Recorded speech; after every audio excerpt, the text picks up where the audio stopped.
I'm Neil, also known as the Hairy Man, and I'm coming at you with a second in the series of videos that are talking about the WizKids Dungeon Tile sets.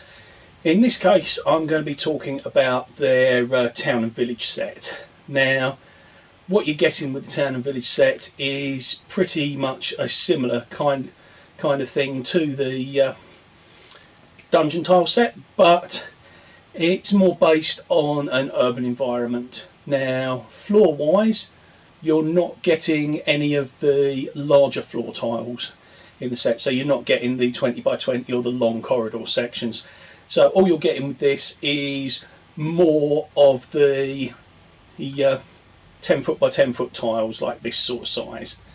But the difference that you'll see with these is that the walls, etc., are a more Watland Daub style, half timber, sort of like Tudor kind of style thing, and it's pretty well done. The paint jobs on these are actually very nice, and you're going to get one thing that you don't get with the dungeon set, which is you're going to get tiles like this, which have got a windows in them. So this is one of the classic things that ends up in a lot of fantasy scenarios, taverns. And so these are great if you're doing a tavern build, but that's the one thing that you're getting here that you're not getting with the dungeon set. Again, you've got a variety of doors. So you've got, as you can see on this one, you've got single external doors, and those are all on hinges. But you also get some internal things like this, which slot in between the gaps, and you also get similar walls. Now you can make a fairly large area with this, and I'll slap some video up of this.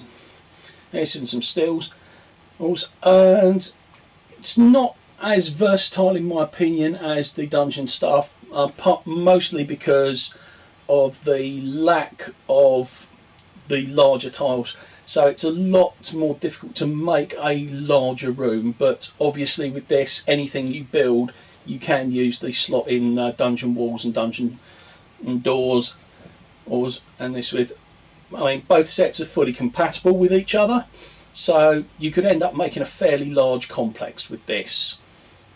Now, is it worth the same price point as the dungeon tiles? Maybe. I mean, particularly if you're running something that's like an urban campaign, say something like Waterdeep Dragon Heist, or you're doing a lot of stuff that's in towns and built up areas, it's pretty good. And certainly with this, you could quite easily put together, say, a village setting without too much trouble. But yeah, that's all it really lends itself to. But you know, it's not too bad. You can make quite a lot with it.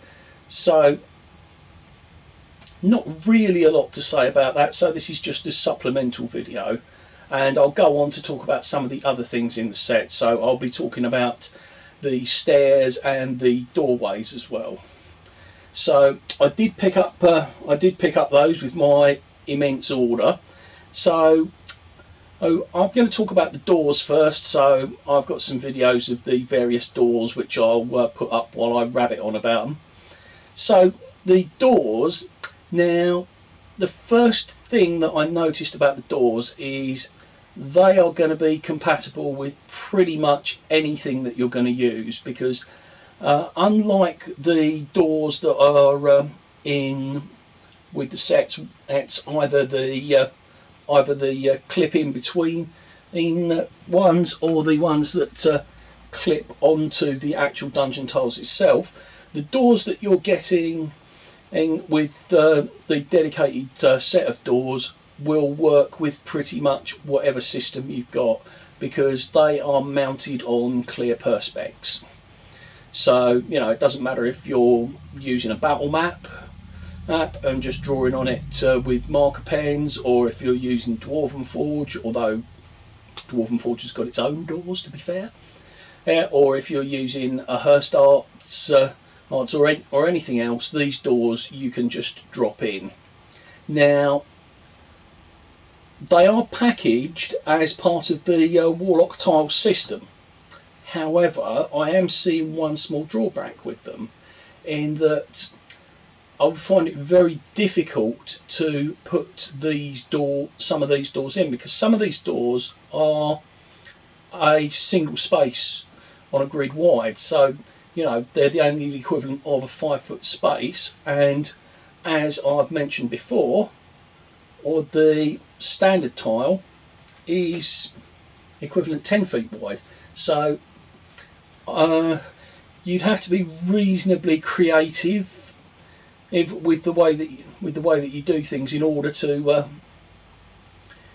get these doors to fit in with the way you're placing the walls. I mean the double wide ones, it's absolutely fine, they'll just fit in wherever. Okay, let's have a look at the packaging.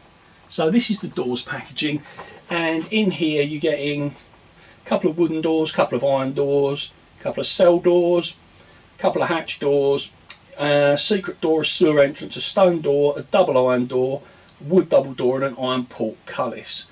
Now each of these have actually got some pretty good features to them. It's like the trapdoors, or they actually open and close, which is pretty good, and the portcullis, it lifts up and down.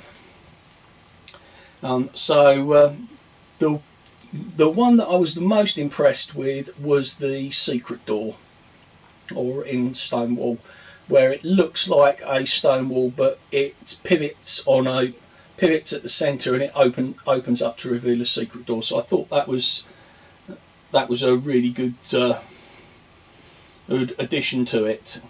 But yeah, these are in one way more versatile in that they'll work with whatever system you're using, but it's less versatile if you're looking for something that exclusively works with the Warlock tile system, purely because of the 5-foot nature of some of the doors and the inherent 10-foot only nature of the way that the Warlock tiles fit together. So moving on, we've got staircases. So staircases and ladders, which we've got here, which comes with staircases to landings in stone and wood, elevated staircases in landing in stone and wood, a couple of spiral staircases, couple of single staircases in stone and wood, elevated staircases in wood, elevated staircases in stone, and 2 sizes of ladder. Now these have been designed with some slots in them so that you can actually slot in the base of a miniature. I found that it doesn't work too well with a lot of the standard bases. You can get it to work, particularly on the stairs, but the ladders, a lot of the time you're on a hide into nothing trying to do this. But it's a good feature when it works, and plus it's like trying to get the ladders to stand up,